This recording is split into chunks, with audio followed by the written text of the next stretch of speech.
साथियों, हम लोग आज बात करने वाले हैं गरम चीज़ों की। गरम चीज़ों से मतलब है गरम गरम खाना, गरम सब्जी, गरम रोटी, गरम कचौरी, गरम समोसे, गरम पोहे, गरम पूड़ी, या यूँ कहें गरम गरम पानी।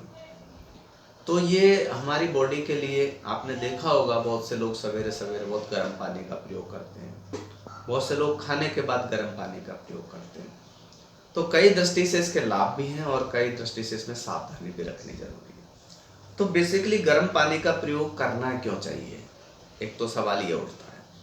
फिर रेगुलर क्यों करना चाहिए, रेगुलर क्यों नहीं करना चाहिए, थोड़ा सा साइंस के साथ समझेंगे इसको। तो हम लोग जैसे सवेरे सवेरे गर्म पानी का प्रयोग बहुत से लोगों को आपने देखा होगा पेट साफ करने के लिए करते हैं कि मेरा पेट साफ हो जाता है, मैं 4 गिलास पानी पीता हूँ, 1 जग पानी पीता हूँ और मेरा पेट साफ हो जाता है, एक तरीके। बहुत से लोग ऐसा है कि बोतल भर के रख लेते हैं, दिन भर गर्म पानी पीते हैं, उसका भी हम लोग विषय समझेंगे। बहुत से लोग ऐसे हैं जिसमें नमक भी डाल लेते हैं, बहुत से लोग नींबू डाल लेते हैं, बहुत से लोग शहद डाल लेते हैं, गर्म पानी में शहद डाल करके प्रयोग करते हैं। वो सोचते हैं कि हम पतले हो जाएंगे। तो जो मोटे हैं वो भी गर्म पानी का भरपूर प्रयोग करते हैं। तो आज इस चार्ट के माध्यम से हम लोग समझेंगे डाइजेशन के पार्ट को कि ये करता क्या होगा, कैसे करता होगा। आप देखेंगे ये हमारा जो आहार नलिका का ये स्टोमक वाला पार्ट है। इस स्टोमक वाले पार्ट की कहानी ये है कि ये जैसे फूकना होता है, गुब्बारा होता है, उस तरह का ये गुब्बारा जैसा होता है। इसमें 3.5 लीटर लगभग कैपेसिटी का ये टैंक है। जैसे आपकी मोटरसाइकिल में या गाड़ियों में होता है टैंक, इस तरह का ये इस तरह की संरचना का बना हुआ रहता है। इसमें यह वाल्व भी लगा रहता है। इस स्टोमक में क्या सारा भोजन, पानी, गरम चाहे ठंडा है, वो इसमें आता है। अब जैसे ही आपने कोई भी गरम चीज का प्रयोग किया, गरम एक तो होती है सामान्य गरम, जैसे बहुत से लोग क्या रोटी बनी तवे से और डायरेक्ट आ जाती है और गरम गरम खाते हैं। आपने देखा होगा गरम गरम 4 रोटी खाएगा, ठंडी 2 खाएगा।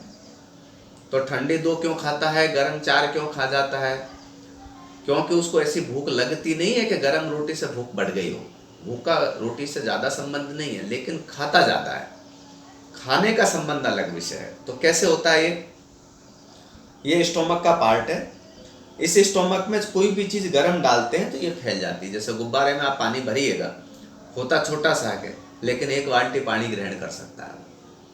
उसमें डालते जाइए फैलता जाएगा, डालते जाइए फैलता जाइए। ऐसे ही इसमें जैसे ही गर्म पानी डाला, इस स्टोमक का भाग फैल जाता है। फैलने से क्या होता है, इसके नीचे बड़ी आंत का भाग होता है जो ठंडा होता है। तो जैसे ही गरम गरम इस बड़ी आंत के पास में लगता है और इसमें खलबली मचती है, और खलबली मचते ही मोशन आ जाता है। तो हमारा पानी का सिस्टम ऐसा नहीं है कि उसने पानी आ गया और यहाँ से आंतों को साफ करके फिर पानी निकला, ऐसा होता नहीं है।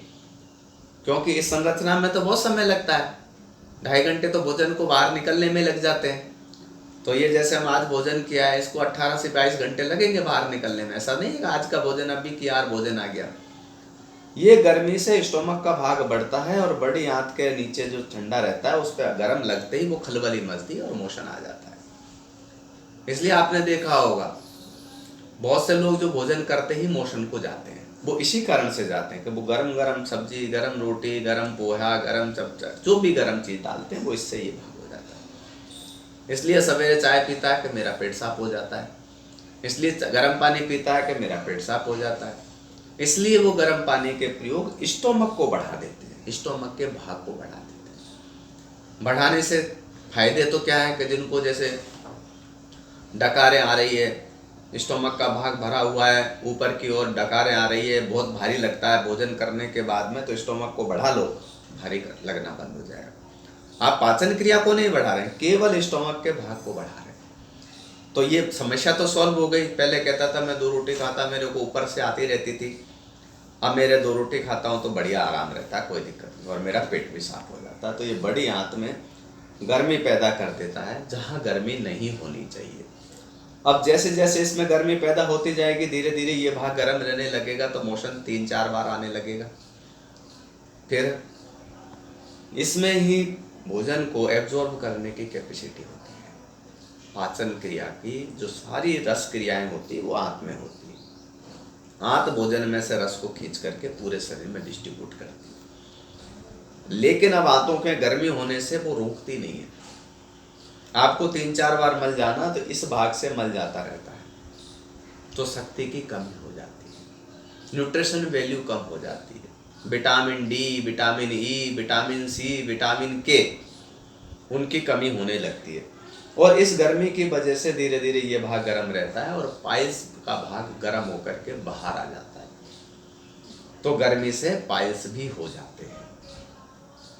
तो ये गर्म पानी से स्टोमक का भाग बढ़ा, बड़ी आंत में गर्मी पैदा की और उससे पाइल्स हो गए, इंडाइजेशन हो गए, मल जल्दी जल्दी आने लग गया। तो दिन में 2-3 बार आता है, हर बार खाने के बाद भी आता है, और धीरे धीरे आंतें वीक हो जाती, कमजोर हो जाती। इसलिए हमेशा गर्म चीज़ों का प्रयोग सावधानी पूर्वक करें, ओकेजनली करें, बीमारी के हिसाब से करें। एक बार लीर के फकीर होकर के गर्म पानी का प्रयोग नहीं करेंगे तो मेरे ख्याल से बहुत अच्छा रहेगा।